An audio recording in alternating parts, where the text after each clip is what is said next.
I've been telling a series of stories over recent weeks. This is the 39th of them. I'm telling stories that illustrate some of the memorial stones in my life, the Ebenezer moments, the moments when I knew that God had helped me or taught me something new that shaped me, that became part of the essence of who I am. If you're interested, you could look back and see some of the earlier stories. Today's story is one of my favourite stories from recent times. It's all about bicycles and adventure, which are two of the blue flames in my life, and I'll explain what I mean by that phrase as I go through this story. I've cycled bikes all my life. I had a newspaper round when I was a kid, and so for years I went out early in the morning on my bike. I cycled into school every day. So pretty much every day of the year I rode a bike. I finally got a nice bike when I was at university. A friend gave me a second-hand road bike. It was a lovely bike, and I got into cycling longer distances then.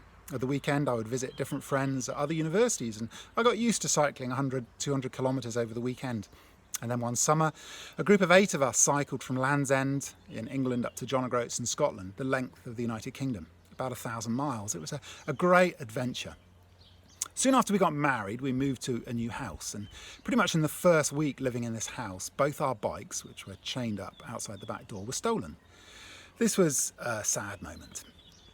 But thankfully we had insurance, and with the insurance we were able to buy 2 new bikes. My first new bike I'd had in my life, and my bike was a Giant. It was one of the early mountain bikes. It had no suspension, it was a hardtail, but it was a lovely bike. It was strong, it was quite heavy, but because of its strength and it went on forever. I had it for pretty much the next 19, 20 years. And I cycled that bike all over England.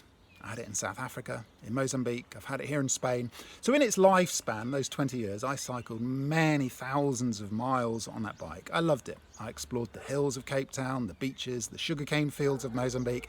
I cycled everywhere on that bike. It was a beautiful old girl that I loved. But when we moved here to Spain, the hills and the trails of Spain were beckoning, but my poor old bike really was too heavy and too old, and I really struggled on the trails. This really came home to me. I think it was late 2013. A friend of mine who lives in Asia invited me to cycle with him. He paid for a ticket for me to fly out to Thailand. It was a fantastic time. We had about 9, 10 days cycling in Thailand and Cambodia. Absolute exhilarating time. Just the clothes I was cycling in, one change of clothes for the evening, a passport, my wallet, and that's pretty much all I carried. And we just cycled. We travelled around new places, new sights, new sounds, an explosion of newness. All my senses alive. It was wonderful. Cycling shoulder to shoulder with an old friend in a new place. A real adventure.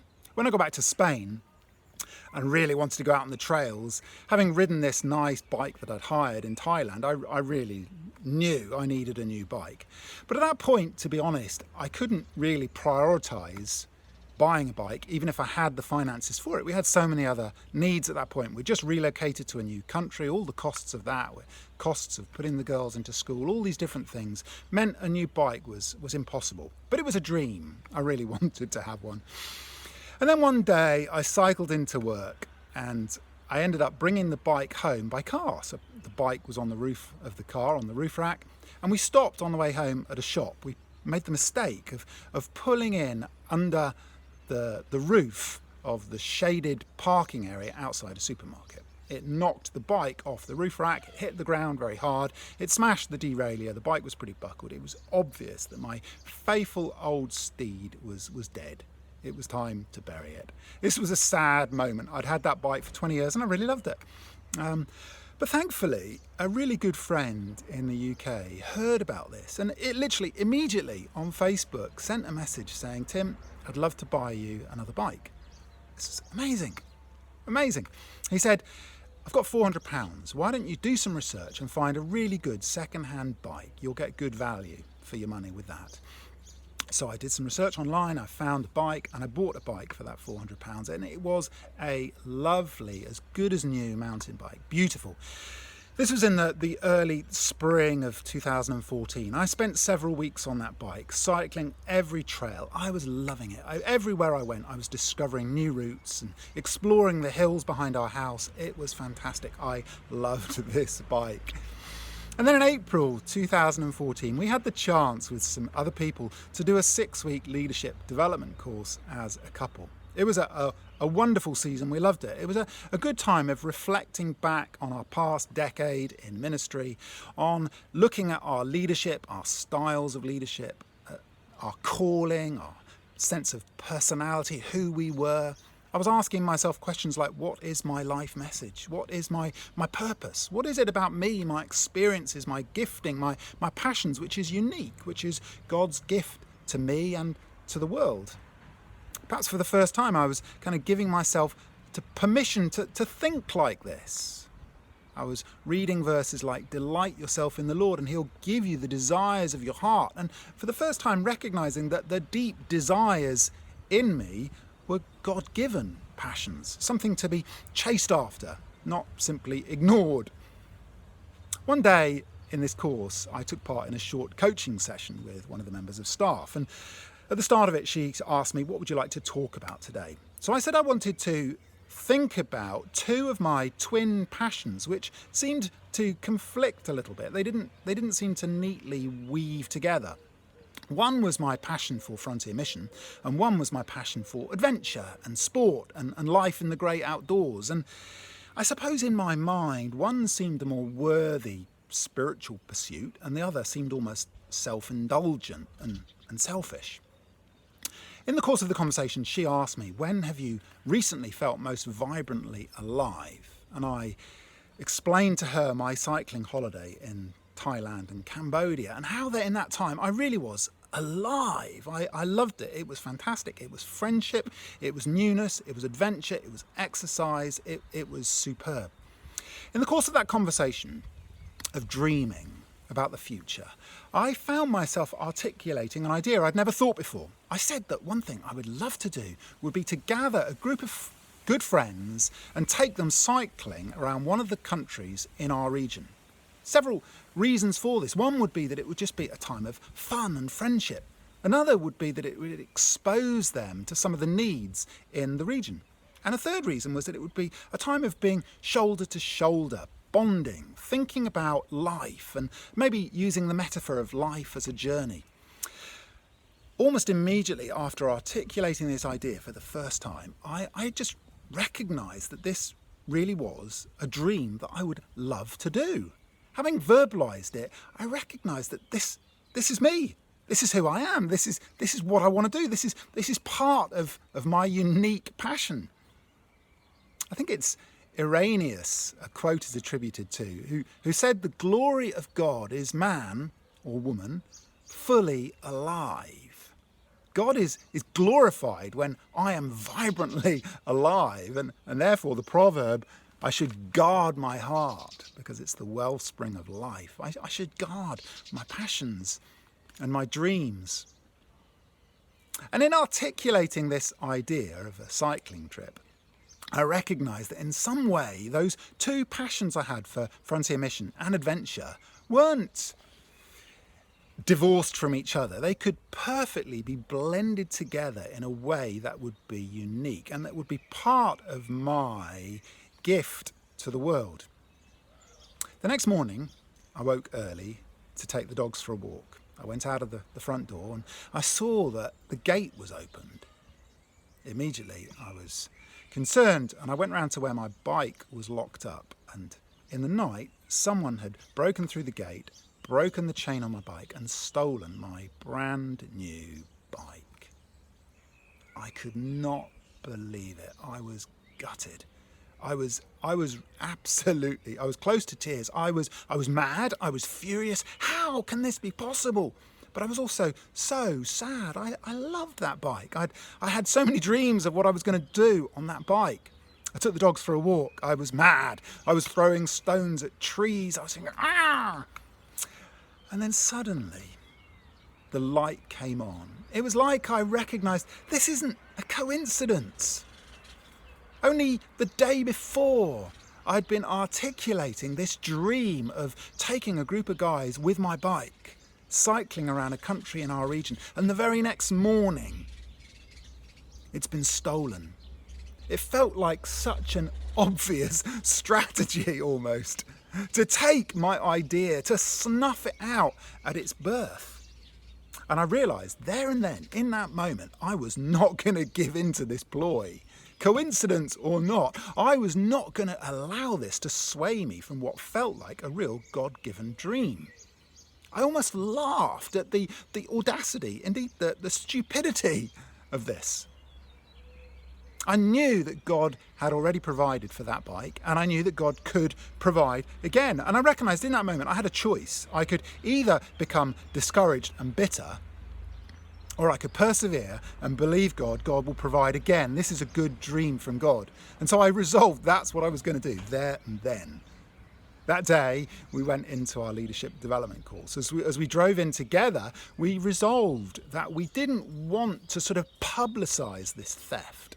Partly, I felt really bad for my friend who'd given the money. But to be honest, the real reason was I wanted to trust God that he would provide. I didn't want to somehow manipulate a situation where people felt sorry for me and gave. That morning, I was leading a prayer time in the group for our region, and I led the prayer time with this kind of grief inside. Later, we did share with some of the people in the course, and they prayed for us and prayed that God would provide, but we didn't sort of publicise it on social media or anything like that. And then 5 weeks later, we were at our regional staff conference. It was the final day of the conference, and a significant person in the region came up to me and spoke quietly into my ear and said, "Have you bought a new bike yet?" Now, I didn't know that this person even knew that my bike had been stolen, so I just simply replied, "No, not yet." The truth was I didn't have any money towards it, but I didn't say that. And then this person said, "Please can you email me your bank details because God told me to buy you a new bike." I couldn't believe it. Then they went on to say, "Buy a proper one. Don't buy a cheap one. Don't buy a second-hand one. Buy a really nice bike that you want. And you can spend £1,000 on it."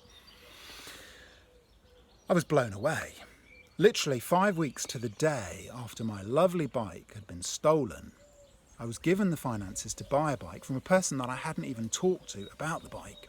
When I told Miranda, she said that she'd been praying for me and praying that God would actually provide through a significant person in our region, so that it would be an affirmation from the Lord to me that this was a dream, a passion from him, and that his favour was on it.